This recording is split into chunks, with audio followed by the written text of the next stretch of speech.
வேலு நாச்சியார். சிவகங்கை சீமை சீரும் சிறப்புமான சீமை. அதை சீர்குலைக்க வந்தது ஒரு சிக்கல்.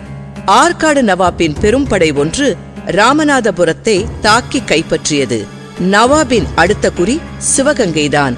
ஆசைப்பட்ட இடங்களை அடையாமல் அவர் விட்டதில்லை. ஒருமுறை மன்னர் முத்துவடுகநாதர் காளையார் கோவிலில் வழிபாடு செய்து கொண்டிருந்த போது நவாபின் படைகள் காளையார் கோவிலை சுற்றி வளைத்தனர். ஆங்கிலேயர் கொடுத்த போர் சாதனங்களை கொண்டு தாக்கினர்.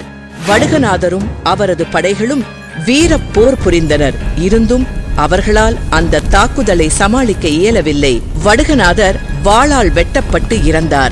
இளவரசியும் கொல்லப்பட்டார். காளையார் கோவில் கோட்டை நவாப் படைகளின் வசமாகியது. திடீர் தாக்குதலில் கோட்டை வீழ்ந்து மன்னர் இறந்துவிட்டார் என்ற செய்தி வேலு நாச்சியாருக்கு எட்டியது. கதறி அழுதார். கணவனின் உடலை பார்க்க வேண்டும் என்று துடித்தார். வேலு நாச்சியார் காளையார் கோவிலில் கண்ட காட்சி கொடூரமானது. எங்கெங்கும் பிணக்குவியல்.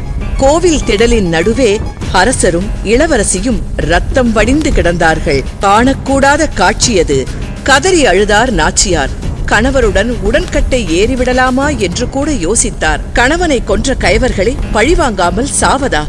அந்த வீர மங்கைக்கு அது இயலாத காரியம். பல்லக்கு ஒன்றில் ஏறி மருது சகோதரர்களின் பாதுகாப்போடு சிவகங்கையிலிருந்து தப்பிச் சென்றார். விடிய விடிய குதிரையில் பயணம் செய்து மேலூர் சென்றார்கள். வேலு நாச்சியார் வீரத்தில் மட்டுமல்ல, விவேகத்திலும் கெட்டி. நவாபையும் ஆங்கிலேயர் படையினரையும் வீழ்த்த மன்னர் ஹைதர் அலி உதவியை நாடுவது என்று தீர்மானித்தார். தன் வேதனையையும் லட்சியத்தையும் ஹைதர் அலியிடம் விளக்கினார் வேலு நாச்சியார். அவரிடமிருந்த வீரத்தை கண்ட ஹைதர் அலி தன்னுடைய கோட்டையிலேயே தங்கிக் கொள்ள அனுமதி தந்தார். அங்கிருந்து தனது போர் படைகளை பெருக்கத் துவங்கினார். வேலு நாச்சியாரின் லட்சியம் ஆங்கிலேய படையை அழிப்பது, நவாபை வீழ்த்துவது. சிவகங்கை சீமையில் தனது பரம்பரை சின்னமான ஹனுமன் கொடியை பறக்க விடுவது. அதற்கான நாளும் வந்தது. ஹைதர் அலி தந்த நவீன ரக ஆயுதங்களுடன் நவாப் படைகளுடன் போர் செய்ய கிளம்பினார் வேலு நாச்சியார். முதலில் காளையார் கோவிலை கைப்பற்றினார் வேலு நாச்சியார்.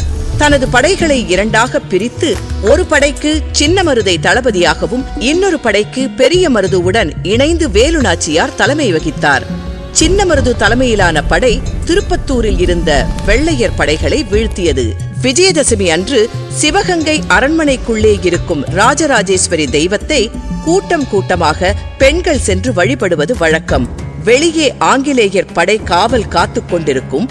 வேலு நாச்சியாரும் அவருடன் இருந்த பெண்களும் ஆயுதங்களை ஆடைக்குள் மறைத்துக் கொண்டு கூட்டத்தோடு கூட்டமாக அரண்மனைக்குள் உள்ளே இருந்த கோவிலுக்குள் சென்று திடீர் தாக்குதலை நடத்தினர். இதை ஆங்கிலேய படைகள் எதிர்பார்க்கவில்லை.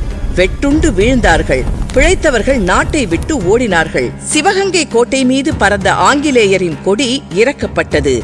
வேலு நாச்சியாரின் ஹனுமன் கொடி ஏற்றப்பட்டது. அவரது சபதம் நிறைவேறியது. வேலு நாச்சியாரின் வாழ்க்கை தமிழ் மண்ணின், தமிழ் பெண்ணின் வீரத்துக்கு சாட்சியாக இன்றும் பேசப்படுகிறது. தொகுப்பு பார்த்தீங்களா? எவ்வளவு தியாகங்கள், எவ்வளவு உயிர் பலிகள். சும்மா வரல. சுதந்திரம் நமக்கு சும்மா கிடைக்கல. இந்த சுதந்திரம் நாம் இன்னைக்கு சுதந்திர காற்றை சுவாசிக்கிறோம். அதுக்கு காரணமாக இருந்தவங்கள நாம் நினச்சி பார்க்க வேண்டாமா? நமக்கு மட்டும் தெரிஞ்சால் போகாது, எல்லாருக்கும் தெரியணும். அதனால் இந்த தொகுப்பை எல்லாருக்கும் அனுப்புங்க. ஜெய் ஹிந்த்.